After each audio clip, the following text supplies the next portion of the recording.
Oui,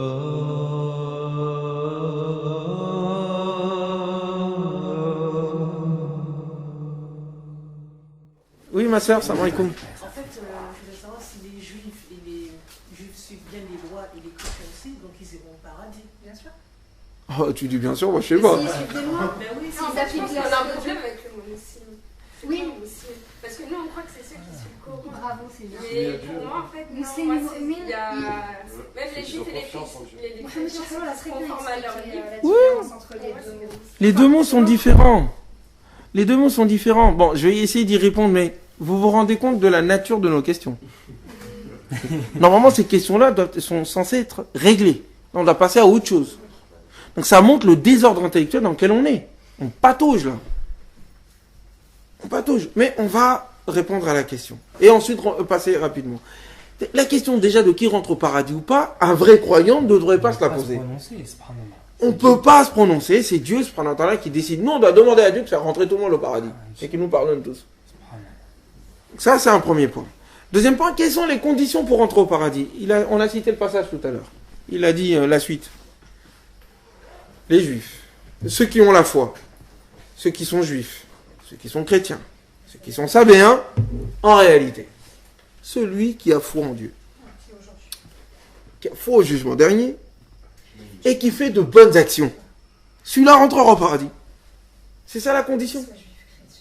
Alors qu'il soit juif, chrétien ou je ne sais quoi, il a foi en Dieu, il a foi au jugement dernier, il sait qu'il va le rencontrer, et il agit en conséquence, il est d'accord avec tous les prophètes, et c'est ce que tous les prophètes ont dit. Donc lui, il rentrera au paradis.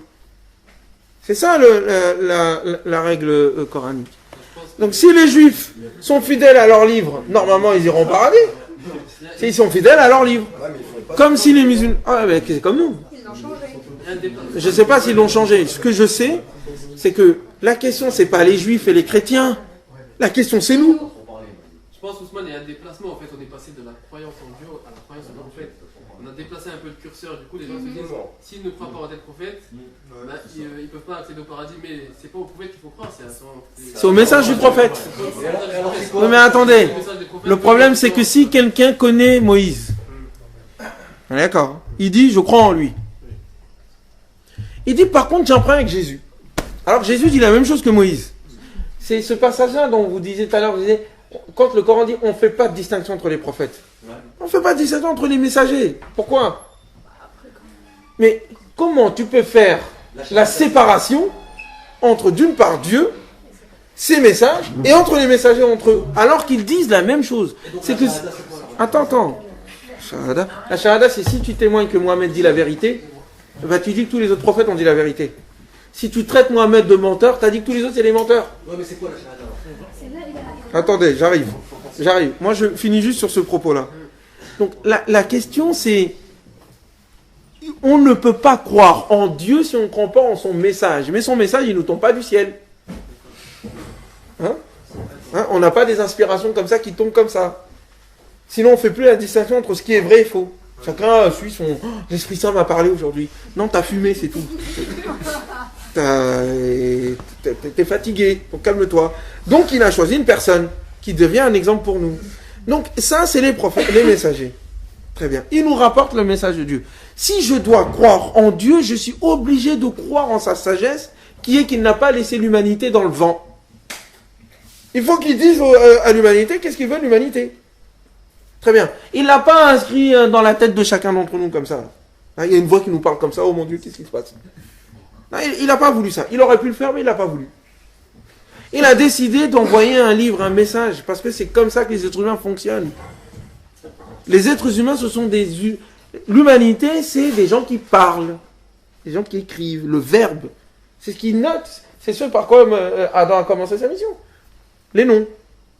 Donc il va parler à l'être humain avec ces caractéristiques-là. Je vais leur donner un livre, un verbe. Donc si je ne crois pas en la possibilité que Dieu puisse envoyer un livre, il n'y a plus de religion.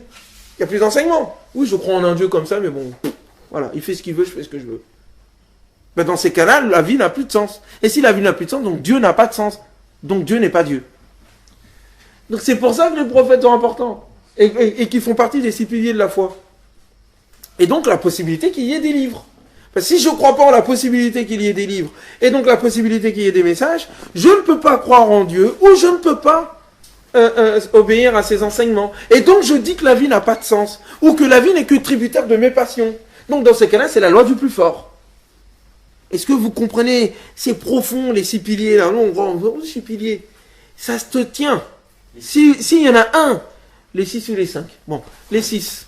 Je voudrais savoir. Les 6. On va pas rentrer là-dedans. Hein, les 6 piliers. C'est quoi le 6e là? Le 6e, c'est le fait que Dieu contrôle l'univers. Que rien, c'est ce qu'on appelle Al-Qadar.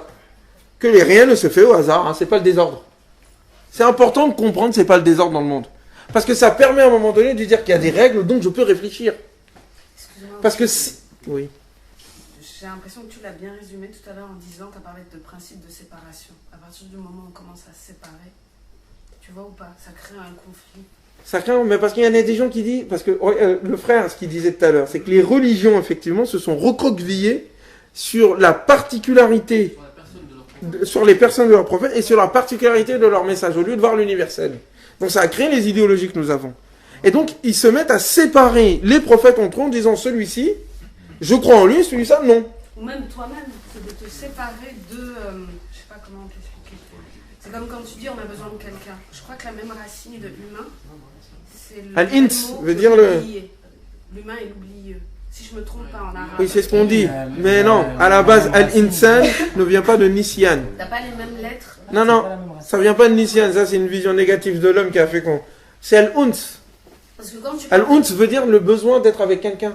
La douceur de la filiation. Anas, Anis. De s'unir, de discuter ensemble. Parce que l'être humain est un animal social. Un être de relation. Insan vient de là. répètes, L'être humain, ouais. selon les anthropologues, c'est un animal social. Un être humain ne peut pas vivre seul. Oublié en arabe. C'est une invention, c'est Nisyan. C'est Nasiya. Ouais.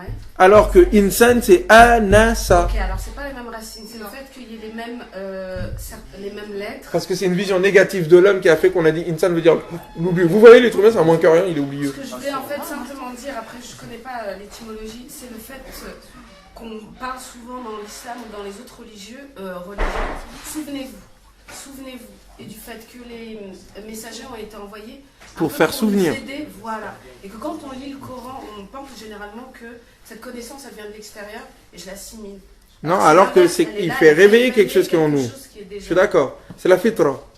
C'est-à-dire l'intuition première que Dieu existe, qui est un transcendant et qui fait qu'on se pose des questions, c'est ça dont il parle. Donc effectivement, comment on arrive à reconnaître le prophète dit la vérité? Parce que quand il parle, il y a quelque chose. C'est ça. Oui, c'est bien, ça coule de source. J'arrive.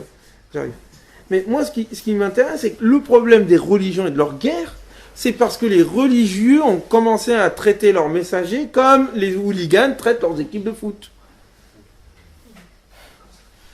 Donc, nous on est les fans de Moïse, contre les fans de Jésus, contre les fans de Mohamed. Et c'est ce que le Coran reprochait aux gens du livre. Quand il dit aux gens du livre,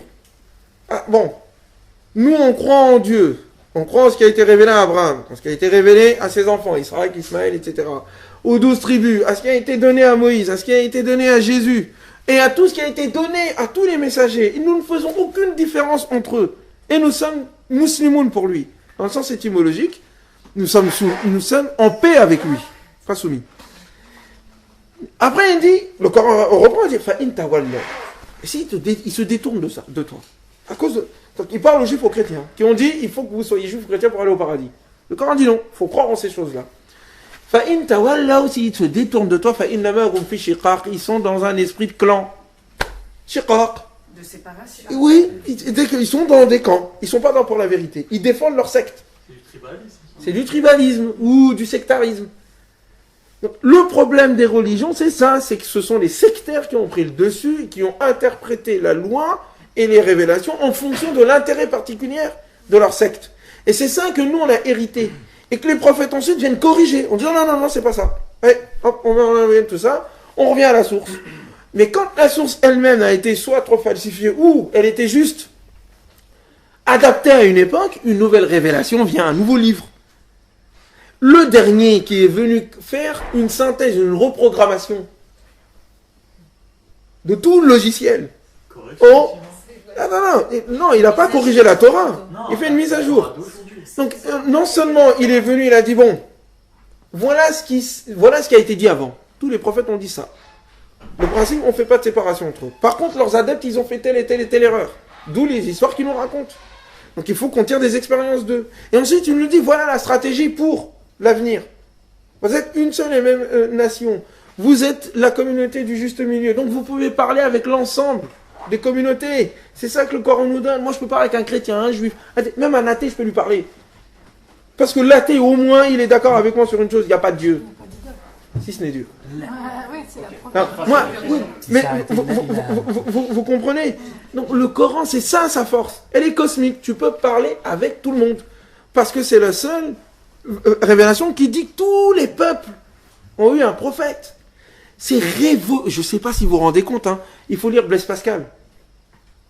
Ce que les chrétiens ont reproché à Mohammed, c'est d'avoir ouvert la porte de la prophétie à tous les autres peuples. Non, ça doit être que pour les juifs. Et non. Le Coran dit non.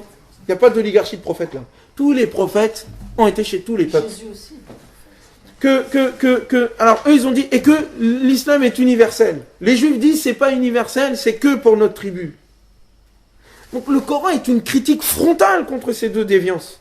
Il dit non, c'est ni tribal, d'une part, ni fils de Dieu, d'autre part, ni il n'y a que nous, notre tribu à nous, qui avons la voix pour dire la vérité. La vérité se trouve chez tous les peuples.